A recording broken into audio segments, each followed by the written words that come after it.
اٹھانا یعنی دعائے قنوت کے لیے ہاتھ اٹھانا یا نہیں اٹھانا. نبی کریم صلی اللہ علیہ وسلم فرماتے ہیں جب کوئی بندہ ہاتھ اٹھاتا ہے تو اللہ تعالیٰ کو شرم آتی ہے کہ اس بندے کے ہاتھوں کو خالی واپس لوٹا دے. اس حدیث سے کیا معلوم ہوا؟ ہاتھ اٹھانے کی ایک الگ سے فضیلت ہے، تو ہاتھ اٹھا کے دعا کرنا چاہیے جب بھی دعا کرتے ہیں، یہ الگ سے فضیلت ہے. لیکن ہاتھ بغیر اٹھا کے بھی دعا کر سکتے ہیں، یہ بھی جائز ہے. ٹھیک ہے. عمر رضی اللہ تعالیٰ عنہ کے تعلق سے آتا ہے رکوع کے بعد عمر رضی اللہ تعالیٰ عنہ قنوت پڑھتے تھے، ہاتھ اٹھا کے بلند آواز سے دعا مانگتے تھے عمر رضی اللہ تعالیٰ. بیہقی کی یہ روایت ہے، ہاتھ اٹھا کے عمر رضی اللہ تعالیٰ عنہ. پھر اسی طرح انس رضی اللہ تعالیٰ عنہ کہتے ہیں میں نے نبی کریم صلی اللہ علیہ وسلم کے ساتھ ہر دن فجر میں ہاتھ اٹھا کے قاتلوں کے خلاف بد دعا کرتے ہوئے میں نے دیکھا. یہ بھی بیہقی میں حدیث ہے. پھر اسی طرح نبی کریم صلی اللہ علیہ وسلم فرماتے ہیں ایک رات میں 2 وتر نہیں پڑھی جاتی، یہ بھی ایک الگ مسئلہ ہے. پھر اسی طرح نبی کریم صلی اللہ علیہ وسلم، اچھا پہلے یہاں تک تو ہم سمجھیں گے، پھر اس مسئلے کو الگ سے سمجھیں گے. وتر کی نماز کا طریقہ، ہاتھ اٹھانا بھی جائز، ہاتھ نہیں اٹھانا بھی جائز، رکوع سے پہلے بھی پڑھنا جائز، رکوع کے بعد بھی پڑھنا جائز. اب میں پریکٹیکل کر کے آپ لوگوں کے سامنے بتاؤں گا، یاد رکھو. اب 3 رکعت کی وتر کی نماز پڑھ رہے ہیں، میں آپ اس سے پہلے ہی آپ کو بتا دیا 3 رکعت کے دونوں طریقے بھی آپ کو سمجھ میں آ گئے. اب آپ قنوت وتر پڑھیں گے یعنی دعائے قنوت پڑھیں گے تو کب پڑھیں گے؟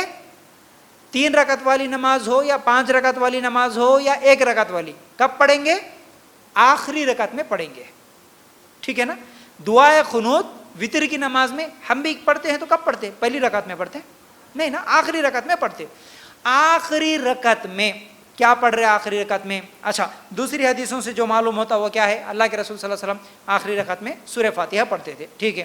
ہم کون سا بھی سورہ پڑھ سکتے، سورہ فاتحہ پڑھنا نہیں، سورہ اخلاص پڑھتے، سورہ فاتحہ کے بعد سورہ اخلاص پڑھتے. اب آخری رکعت سورہ فاتحہ پڑھے، اس کے بعد سورہ اخلاص پڑھے، اس کے بعد دعائے قنوت. کیسا پڑھ رہے؟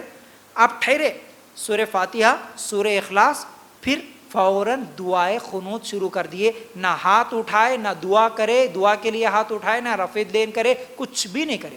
کنٹینیو سورہ فاتحہ سورہ اخلاص دعائے قنوت 3 ایک ساتھ پڑھے، فوراً رکوع میں چلے گئے، سجدے میں چلے گئے. یہ ایک طریقہ. دوسرا طریقہ رکوع کے بعد بھی کر سکتے، جیسا کہ سورہ فاتحہ پڑھے، سورہ اخلاص پڑھے، اس کے بعد رکوع میں گئے، رکوع کرے، رکوع سے اٹھنے کے بعد دعائے قنوت پڑھے، رکوع سے اٹھنے کے بعد سجدے میں جانے سے پہلے دعائے قنوت پڑھے، پھر اس کے بعد دعائے قنوت ہو گئی، سجدے میں چلے گئے.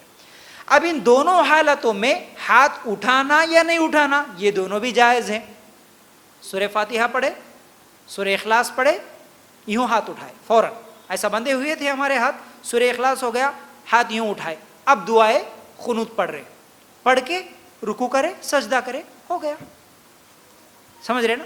رکوع کے بعد بھی اگر کرنا ہے، رکوع کے بعد فوراً اٹھے، دونوں ہاتھوں کو اس طرح اٹھائے، دعائے قنوت پڑھے، پھر سجدے میں چلے گئے. تو وتر کی نماز میں دعائے قنوت پڑھنا جائز ہے، لازم نہیں. اگر پڑھنا ہے رکوع سے پہلے پڑھنا یا رکوع کے بعد بھی پڑھنا جائز ہے. پھر اسی طرح